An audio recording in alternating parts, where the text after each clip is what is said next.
Acts, chapter 24. And after 5 days, the high priest Ananias came down with the leaders and with a certain orator, Tertullus, who made a representation to the governor against Paul. And when he was called forward, Tertullus began making accusations, saying, "Obtaining much peace through you, and excellent reforms being achieved for this nation through your provident care, both in every way and everywhere, we accept this gladly, most excellent Felix, with all thankfulness. But so that I might not be any further hindrance to you, I ask you, in your forbearance, to hear us briefly.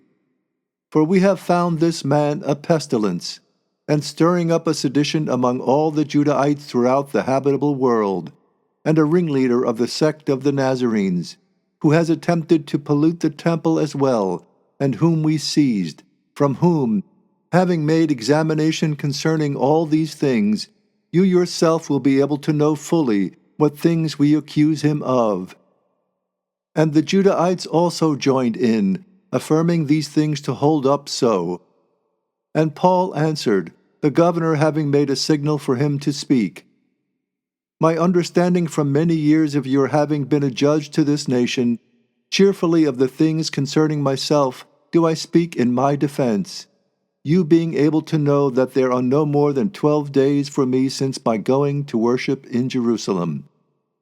And nothing in the temple did they find of my arguing with anybody, nor creating a hostile banding together of a crowd, neither in synagogues nor throughout the city, nor are they able to incriminate me concerning what they now accuse me of.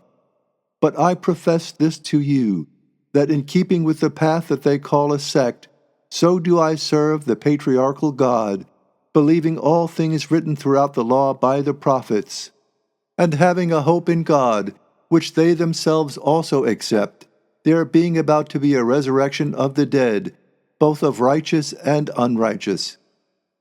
And in this I exercise myself to have at all times a conscience without offense towards God and men. Now after many years I came bringing gifts and offerings to my nation, during which they found me purified in the temple, neither with a crowd nor with an uproar. But there are certain Judahites from Asia, concerning whom it is fitting for them to be present before you and to make accusation, if they have anything against me. Or otherwise, let these men themselves say what evil-doing they found in me while I stood before the Sanhedrin, unless it be concerning this one utterance that I called out as I stood among them. Concerning a resurrection of the dead, I am judged by you this day." Now when Felix heard these things, having more accurate knowledge of the things concerning the path, he put them off, saying, "When Lysias, the military commander, comes down, I will investigate in detail the things about you." And he ordered the centurion to keep Paul under guard, and to have privileges, and not to forbid his own people to provide for or visit him. And after a few days, when Felix came with his wife Drusilla, who was a Judahite woman, he sent for Paul, and he heard him concerning faithfulness in Christ. And as he reasoned about righteousness, self-control, and the judgment being about to come, Felix, having been terrified, answered, "Go your way for now, and when I find an opportunity, I will call for you." And with it all, he hoped that money would be given to him by Paul, so that he might release him, and so, sending for him more often, he held conversations with him.